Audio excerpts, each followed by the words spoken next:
नमस्कार। I will be discussing this question answer. इसका format क्या होना चाहिए आंसर का? दिस क्वेश्चन जो which you see on this slide is asked in 10 marks. ये 10 मार्क्स का वैल्यूएशन है 150 वर्ड्स इसमें। क्वेश्चन बहुत सिंपल है। Trace the rise and growth. Rise and growth एक तो ये है of the socio religious reform movements with special reference to young Bengal and ब्रह्म समाज मूवमेंट्स।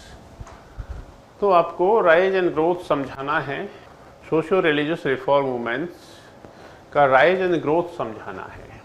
अब राइज एंड ग्रोथ उसमें कुछ अलग से वैसे नहीं दिया गया है, एक डेवलपमेंटल एस्पेक्ट पे क्वेश्चन पूछा हुआ है, लेकिन आपको ये समझाना है socio reform religious reform movements का राइज एंड ग्रोथ और with special reference to young Bengal and Brahmo Samaj कि the process of the socio religious reforms started in the beginning of the 19th century.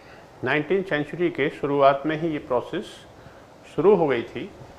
अब यहाँ बताना है कि राइज कैसे हुआ एंड ग्रोथ कैसे हुआ, तो प्रोसेस कैसे इनिशिएट हुई, कैसे उसका राइज हुआ। और एक चीज़ और यहाँ आपको बिल्कुल बता दीजिएगा कि what is the meaning of the socio religious reform movements. ठीक है, सोशियो रिलीजियस क्यों उसे बोला उन्होंने? इंडिया में सोशल जो फैक्टर है उसका रिलीजन के साथ बहुत ही गहरा संबंध है। इसीलिए सोसाइटी को रिलीजन से और रिलीजन को सोसाइटी से पूरी तरह से हम अलग नहीं कर सकते। इसीलिए जब हम रिफॉर्म मूवमेंट्स की बात करते हैं तो हम social reform movement as such नहीं कह सकते। तो जब भी कभी रिफॉर्म की बात होती थी तो रिफॉर्म के जो अपोनेंट्स होते थे they would quote the scriptures कि भाई ये तो इस ग्रंथ में तो सती का प्रोविज़न है, पुराणों में तो सती का बहुत प्रोविज़न है, रामायण महाभारत में सती के बारे में बहुत सारे एग्जाम्पल्स हैं। इस तरह से चाइल्ड मैरिज तो देखो मनुस्मृति में है, चाइल्ड मैरिज नारद स्मृति में है। इस तरह की बातें भाई जाति व्यवस्था है ये उस स्क्रिप्चर में है, उस स्क्रिप्चर में है। तो जो सोशल रिफॉर्म्स के अपोनेंट्स होते थे they would come forward and would justify it on the basis of the scriptures. Social reform movement बिना रिलीजियस रिफॉर्म्स के पॉसिबल ही नहीं हो सकते। तो इसमें शॉर्ट में आपको ये बता देना है कि सोशियो रिलीजियस रिफॉर्म मूवमेंट का मीनिंग क्या है और स्पेशल रेफरेंस हमें देना है इसमें किसका, हमें यंग बंगाल और ब्रह्म समाज मूवमेंट का।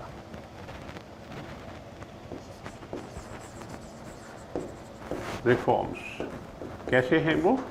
Social and religious, social and religious, और ये दोनों एक साथ हो गए। और ये this process started in the beginning of the 19th century. 19th century से शुरू हो गई प्रोसेस। ठीक है, अब सीधे इसका इंट्रोडक्शन ये लिख दीजिएगा। Religious and social reforms taken up together, broader context of time and general on time limits। context of time जरूर देंगे आप, beginning of the 19th century और फिर 19th century पूरी beginning से लेके end तक, और 20th century क्योंकि इसमें लिमिट्स नहीं दे रखी इसमें। तो आपको बहुत ही जनरल वे में आपको वो फैक्टर्स एंड फोर्सेस बतानी है जिसमें कि सोशल रिफॉर्म जिसकी वजह से हुए थे, और फिर बताना है कि specific context of young Bengal और ब्रह्म समाज मूवमेंट। ये इसका फॉर्मेट हो जाएगा, ये बेसिक फॉर्मेट हो जाएगा जो आपको पहली 2-3 लाइनों में आपको क्लियर कर देना। Once you clarify the situation, उस समय एग्जामिनर को ये आइडिया हो जाएगा कि yes the student has had full grasping of this question. उसने इस क्वेश्चन को पूरी तरह से समझ लिया है और इसीलिए उसका आंसर भी बिल्कुल टू द पॉइंट और रेलिवेंट होने के चांसेस हो जाते हैं। यहीं से 50% लड़ाई आप जीत जाते हैं। अब देखिए राइज एंड ग्रोथ ऑफ, तो राइज एंड ग्रोथ फैक्टर्स देख लीजिए। Context provided by the British rule, 2 types of approaches, inspiration drawn from the past greatness, context provided by the British। पहले इसे देखते हैं। ब्रिटिश ने एक कॉन्टेक्स्ट प्रोवाइड किया, एक बैकग्राउंड दे दी उन्होंने। With the foundation of the British rule, the British initiated the English education in India, and English education provided A framework via which the English educated youth started deriving the knowledge of the Western ideas or modern ideas of enlightenment. The ideas of equality, ideas of rule of law or liberty, ideas of secularism, humanism, spirit of inquiry, scientific logic, ये जो भी enlightenment का जो spirit था जो Europe में, Indians started receiving it through a window that was the English education.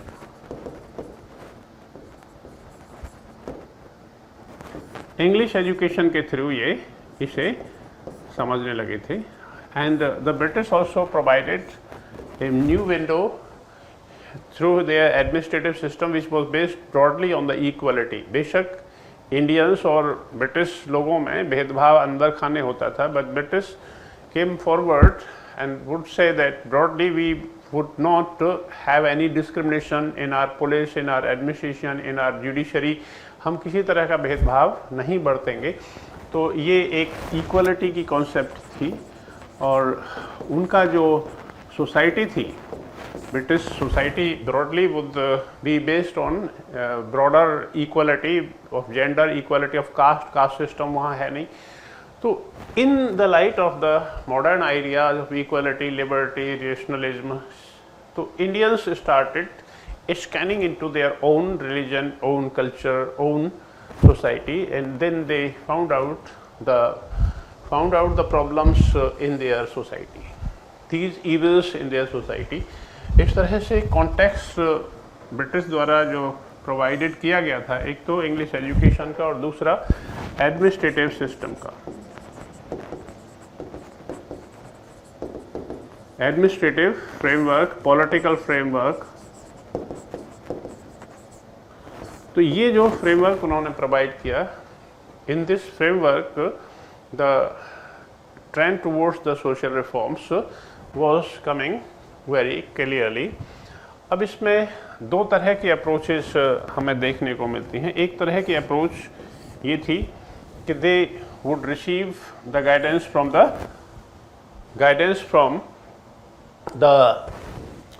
The western world.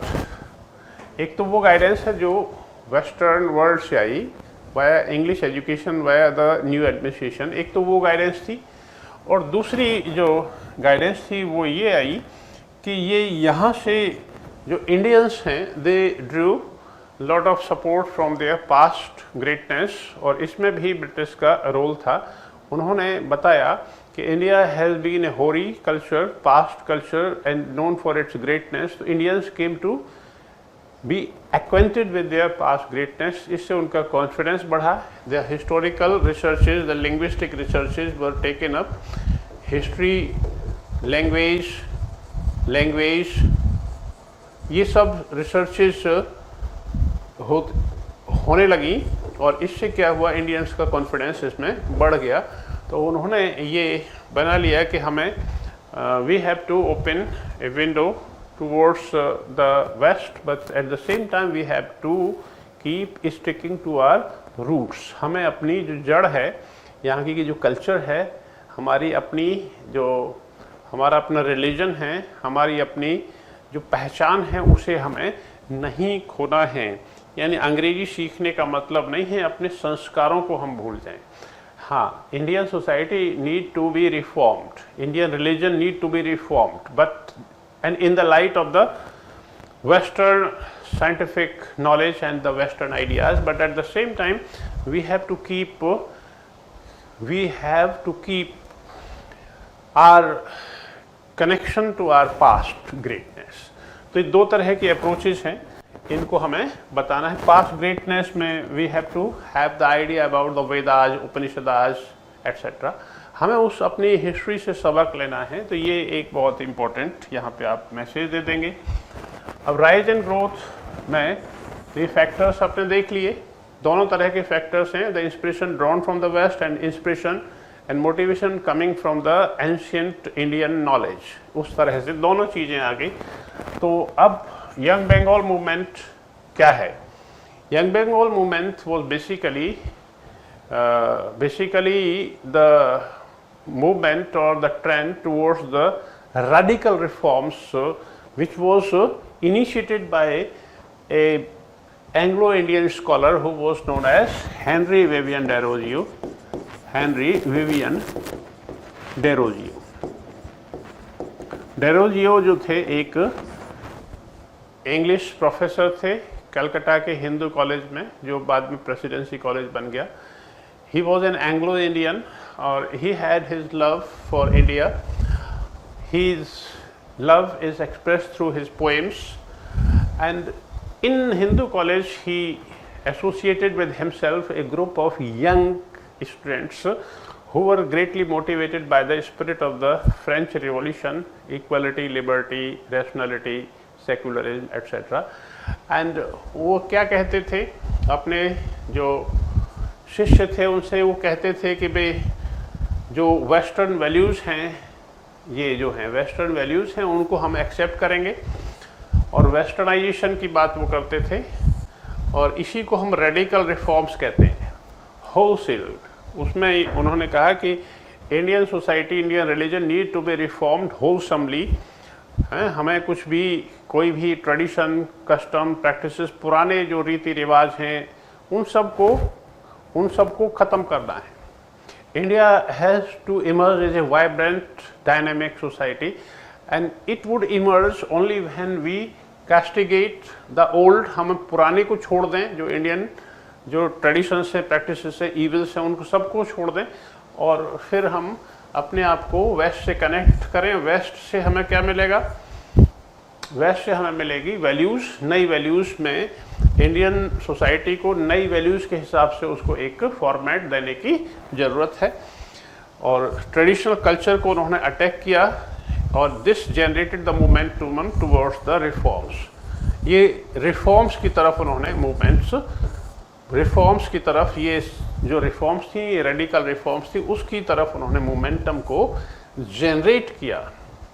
ठीक है, रिफॉर्म्स की तरफ। और रेडिकल रिफॉर्म्स ये है कि उन्होंने बहुत ज़्यादा हर चीज़ में उन्होंने एक तरह से क्वेश्चन मार्क लगाया।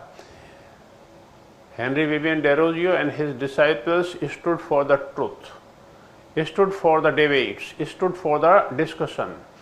Without reasoning, they would not be able to understand anything. They would not accept any custom, practice, tradition, norms, values. उन्होंने कहा कि हम हर चीज़ का वेरिफिकेशन करेंगे, और it should be justified, it should be human, it should be equal. जैसे उन्होंने पूछा कि why do not the man commit sati, एक हस्बैंड सती क्यों नहीं होता, उसकी वाइफ ही सती क्यों होती है? Why the child marriage? They criticise all the evils in the light of reason, light of rationality. और इससे ये एक चीज़ ये हुई, उन्होंने ट्रेडिशनल कल्चर पर जब अटैक किए तो traditional segments of the society उनसे नाराज़ हो गए, और इसीलिए यंग बंगालियों का जो समाज में एक तरह से उनको बड़ा नेगेटिव देखा जाने लगा।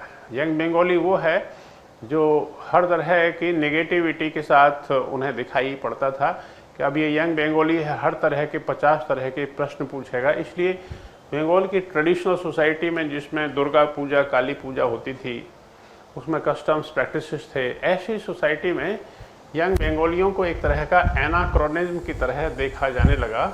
तो ये कौन आ गए, ये हम पहले सेगमेंट में करेंगे।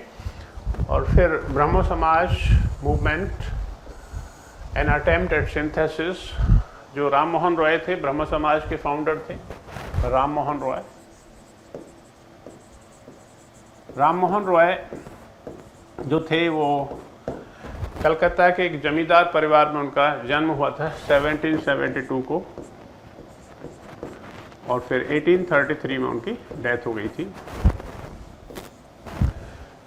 Ram Mohan Roy had a very different approach, different from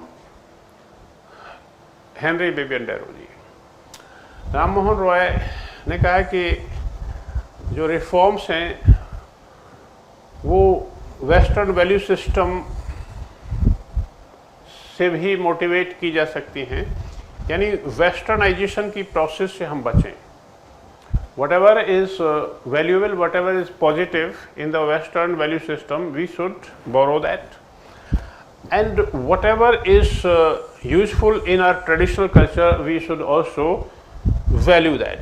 The positive from our traditional culture and positive from the Western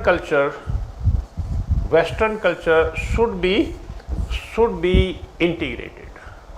Yani we should use the positive values which are inherent in the Western enlightenment process. जो intellectual revolution 18th century में हुई थी western world में, European world में, we should borrow that spirit of the intellectual revolution of rationality, rule of law, humanism, spirit of inquiry, and we should reform our society in the light of that. उसके लिए हमें अपनी society को समझना पड़ेगा. And we have to analyze the problems with the Indian society. हमें हमारी problems क्या हैं? Age old customs, practices, useless things, ignorant beliefs and practices. तो उनको हम बेहतर तरीके से उन Western values के उसमें समझ सकते हैं. तो Ram Mohan Roy was the symbol of the best way of synthesis of the Western and Eastern. तो दोनों का वो synthesis माने जा सकते हैं. He was the Bangla who would understand the need of the society, need of the religion. He launched the tirade, he launched the crusade against the social evils like sati, infanticide, child marriage.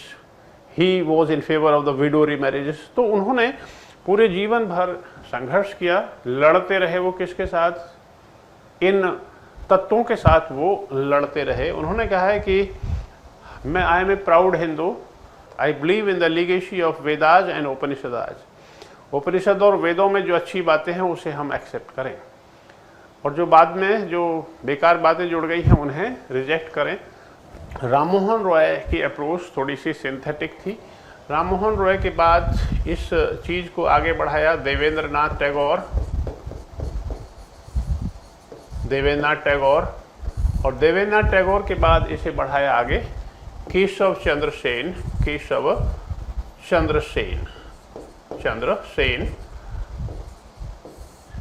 इन्होंने इसे आगे बढ़ाया. 1883 में इनकी death हो गई थी, केशव चंद्र सेन की, और इन्होंने इसे आगे बढ़ाया.